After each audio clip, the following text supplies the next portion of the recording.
Is a fourth wheel in this love triangle అనమాట. So ఒక love square actually. దీంట్లో హర్షకి నాకు కూడా ఒక అంటే అట్టగా అరే as I was saying it I was realizing it's going the other way అని. అలా కాదు, బట్ యాజ్ అ ఫ్రెండ్ తను ఏంటంటే నా టార్చర్ తను కూడా భరిస్తూ ఉంటాడు. అండ్ ఈ సినిమాలో ఒక కాన్షియస్గా ఏంటంటే హ్యూమర్ ఇంపార్టెంట్ ఒక సినిమాకి, ఏ సినిమానైనా బైండ్ చేసేది. సో ఈ సినిమాలో ఒక కాన్షియస్ డెసిషన్ ఏం తీసుకున్నాం అంటే నేను నీర్జా దట్ హర్ష కనిపించిన ప్రతిసారి స్క్రీన్ మీద నవ్వాలి జనాలు. సో కాన్స్టెంట్గా హర్ష కనిపించిన ప్రతిసారి నవ్వుతూనే ఉంటారు అనమాట జనాలు స్క్రీన్ మీద. డెఫినెట్లీ ఫస్ట్ అనుకున్నప్పుడు as a the story is the same అండి. నాకు నీర్జా ఏదైతే స్టోరీ చెప్పిందో స్టోరీ ఇస్ ద సేమ్. కానీ నాకు తన క్యారెక్టరైజేషన్ చెప్పినప్పుడు నాకు నీర్జా కాదు, మీరు వినాలి మ్యామ్ నేను చెప్తున్నాను, క్యారెక్టరైజేషన్ నాకు చాలా సాఫ్ట్గా అనిపించింది. And then me and Neerja discuss and set that Tillu చేసిన తర్వాత నేను చేసే ఒక ఏదైనా క్యారెక్టరైజేషన్ నుంచి ఎక్స్పెక్టేషన్ ఉంటుంది కాస్త నాకే ఉంది ఫస్ట్ ఒక క్యారెక్టర్ ఏదన్నా అదే మీరు ఫ్లో డిస్టర్బ్ చేస్తారా బాయ్ క్యారెక్టరైజేషన్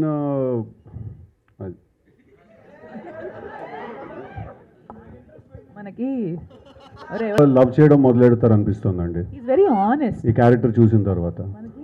మనకి ఎందుకంటే మాకు ఆ ఫీడ్బ్యాక్ సినిమా డబ్బింగ్ చెప్పిన ఆర్టిస్ట్ దగ్గర నుంచి వాళ్ళ దగ్గర నుంచి కూడా వచ్చింది. First you want an honest relation. తను కరెక్టే కదా, తను చెప్పిన దాంట్లో తప్పే ఉంది, ఐ యాక్చువల్లీ లైక్ హిమ్ అని. సో హీజ్ అ టేస్ట్ అండి, హీజ్ అ టేస్ట్.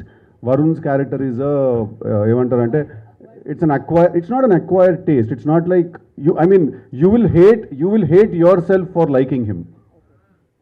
మీకు వాడు నచ్చినందుకు మీకు మీ మీద కోపం వస్తుంది. సో సిద్ధు గారు ఇప్పుడు మీరు చెప్పిన ఆన్సర్కి కానీ నీరజా మ్యామ్ చెప్పిన ఆన్సర్కి కానీ నేను ఒక క్వశ్చన్ అడుగుతాను. ఆన్సర్ కి క్వశ్చన్ అండి, క్వశ్చన్ కి ఆన్సర్ కాదు. సో ఇద్దరిని ఒకేసారి లవ్ చేయడాన్ని ఏ అమ్మాయి యాక్సెప్ట్ చేయదు. అంటే ఇప్పుడున్న ప్లే బాయ్ కావచ్చు, ఉమెన్ డెఫినెట్లీ ఏంది మీ ఇల్లు అనుకుంటారా మీ ఇద్దరిది? డెఫినెట్లీ అంటే Thaman is a very big asset to the film, there is no doubt about it. వాళ్ళు మీరు చూసిన ట్రైలర్ స్కోర్ కూడా తను 2 అవర్స్లో కొట్టాడు. అది just in 2-3 hours he compose this score.